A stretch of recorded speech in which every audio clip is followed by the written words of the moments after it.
So as everybody knows, the Las Vegas Raiders finally made a move by hiring Pete Carroll as the new head coach of the Las Vegas Raiders.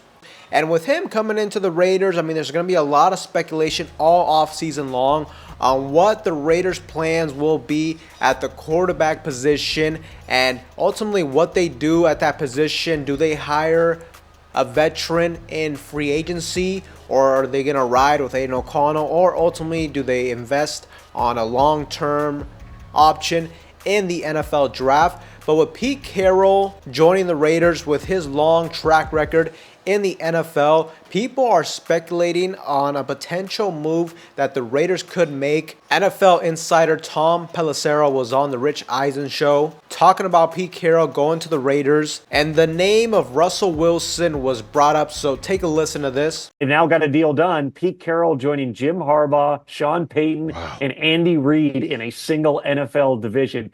That's a pretty fun story. And listen, Pete's got his work cut out for him, because you compare the state of the rosters there and the quarterback position specifically, there's a ton of work that Pete and John Spytek and Tom Brady have to do in Vegas. Russell Wilson's available, Tom. And I think that's a real consideration here, because I think that on the outside looking in, everybody said, where's Russ going to go besides Pittsburgh? In other words, who's going to pay him, because there's really no market for his services? Well, now you got a coach in Pete Carroll who's been with him. We know how Mike Tomlin has felt about Russell Wilson. I certainly would not rule this out. There have been times in the past where Russell Wilson, going back to his Seattle days, and even going back to last year after the Broncos released him, where there were, let's call them rumors / rumblings / inquiries being made of Russ trying to get himself to Vegas. Now Pete's there. Pete's always been a big Russell Wilson fan. They don't have the answer on the roster. Gardner Minshew's under contract for another year. They've still got Aiden O'Connell, and they probably will draft somebody. But if you're just trying to have competency, bringing in Pete Carroll and Russell Wilson together, even at advanced stages in their careers, it would make some sense. We just got to see, though. We're still pretty early in this entire process, and I still would not rule out him going back to Pittsburgh either. So as you can see there, Tom Pelissero says that he does not count this out and that he sees this potentially being a legit possibility. It is interesting because he brings up the fact that it looks like Russell Wilson has tried to come to the Raiders, or at the very least was interested to come to Vegas years back. And the most important thing to take into consideration is that Russell Wilson will be a free agent this offseason. He only signed a one-year contract with the Pittsburgh Steelers, so he could definitely be an option. He could be very accessible, as you're not going to have to give up any draft capital for him. And you can definitely make the argument that the market for a guy like Russell Wilson, it may not be very big. We'll just have to see what Pittsburgh thinks about him. I definitely see a possibility where they bring him back maybe for another 1 or 2 years, but also maybe they roll with Justin Fields, or maybe they just want to go in a different direction. But if Pittsburgh is not interested in Russell Wilson, then at that point, I think the Raiders would be the next stop for him to seriously consider. And obviously, people are going to bring up Pete Carroll and Russell Wilson just due to the history they have had together.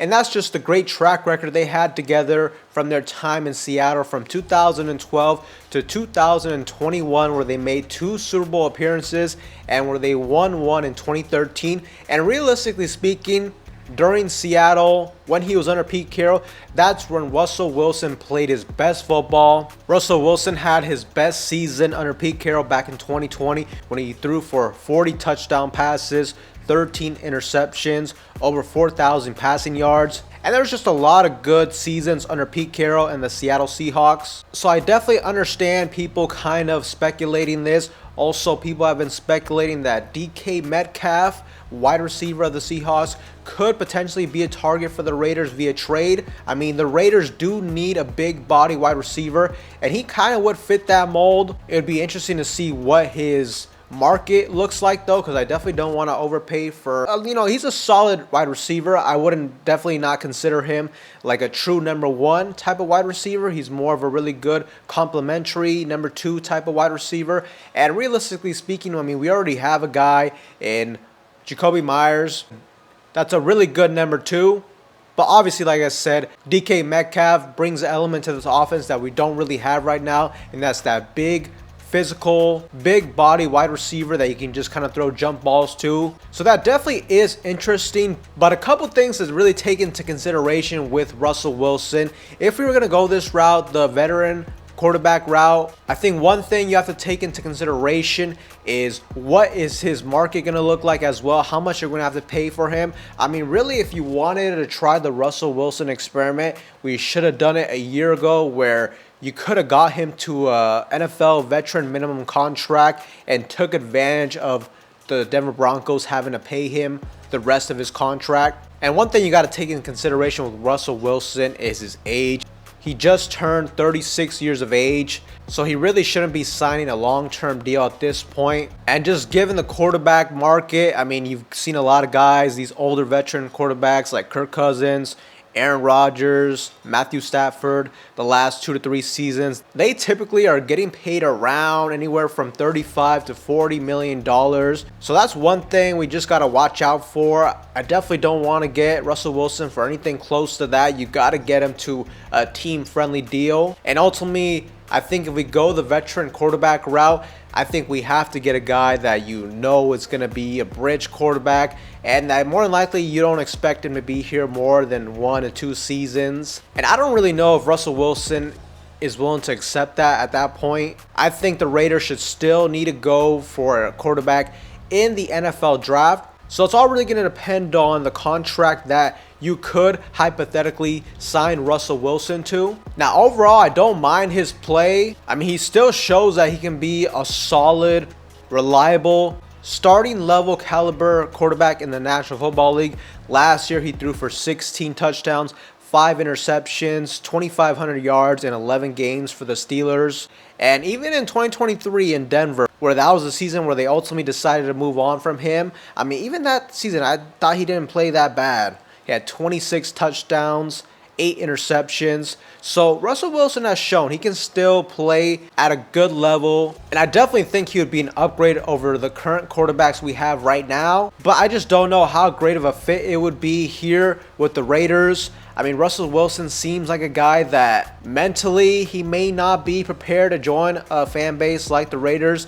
Let's be honest, man, the Raiders, when it comes to our fan base, we can be pretty toxic, we can be pretty angry, and I don't know if that would affect him as soon as he starts to have a couple bad games and the fan base starts to rip him. But I understand the Russell Wilson to Pete Carroll connection and why that could be a possibility. But one thing too that I feel like Tom Pelissero didn't really bring this up, but at least from what I've understand, it seemed like one of the biggest, at least rumors, of why Russell Wilson ultimately ended up leading Seattle in the first place to join Denver was that there was some tension between him and Pete Carroll and general manager John Snyder. It was even reported by many that it seems like Russell Wilson wanted those two to get fired and essentially wanted Seattle to choose between him or Pete Carroll. Now, obviously, Russell Wilson has denied all this, but, you know, even if it's true or not, he's not going to admit that out in public. And at least it seems like ever since they left, they do have a good respect for one another. But,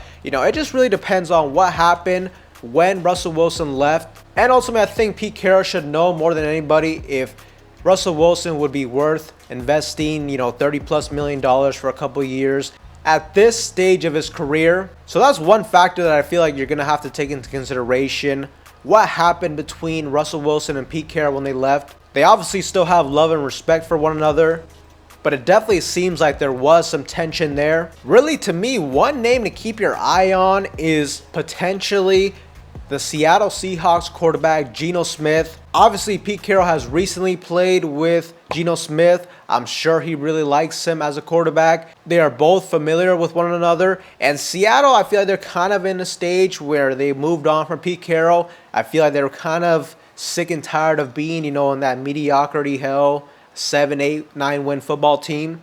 They may want to move on from Geno Smith and try to swing for the fences to try to find a franchise quarterback. So I think it could be a possibility that Geno Smith could get traded. They would save about $25 million in cap space. Also, I've seen some people from Seattle saying that Geno Smith being cut could also be a possibility. Now, one date that will be important to the future of Geno Smith and his contract is going to be March 20th, 2025, because that is when Geno Smith will earn a $10 million roster bonus if he's still on the team. So if Seattle were to make a drastic move like that, it's going to be before March 20th, so a little bit under a month. But me personally, I feel like Geno Smith makes a little bit more sense for the Raiders than Pete Carroll at this point. The only thing though is, if you're going to have to trade for Geno Smith, I really hope you're not giving up any type of significant draft capital. I don't really think he's worth a second or third round pick at this stage of the game. But it will be interesting to see what Pete Carroll does at the quarterback position. By the Raiders going out and hiring a Pete Carroll to only a 3-year contract, obviously he comes with a really good resume. I think Pete Carroll will do a good job helping the Raiders compete in this division, and it kind of seems like a more win now type of move by the Raiders. So if they're going to do that, Pete Carroll might have to lean towards a veteran quarterback, and maybe he goes after a Geno Smith or a Russell Wilson, or maybe they go with different veteran quarterback options. We'll just have to see what they do. Ultimately though, I'm not a huge fan of investing a lot of money at the quarterback position through free agency. I think the blueprint has been shown that if you want to get a quarterback, you're going to have to do it through the draft. We've already tried getting these retread veteran quarterbacks, and it really hasn't worked out ever since Rich Gannon, and it just feels like we're always trying to recreate that, and it just doesn't pan out for us. But I will say the Raiders do have a lot of cap space this season, about $93 million in cap. So they are going to have money to play with, money to spend, but at the same time, we also got a lot of players that their contracts have expired. So there's going to be a lot of things we're going to have to do in free agency when it comes to re-signing players. And ultimately, who do we add to this roster moving forward? But Raider Nation, I definitely want to get your guys' feedback in that comment section down below. With Pete Carroll being the new head coach, do you realistically think the Raiders can make a move for Russell Wilson or even potentially a Geno Smith at the quarterback position? Let me know in that comment section down below. But with that being said, Raider Nation, that's all I have for you guys in today's video. Anybody that's new to the channel and you guys love Raider related content just like this, make sure to like, comment, subscribe to the channel. That being said, I will see you guys in the next one.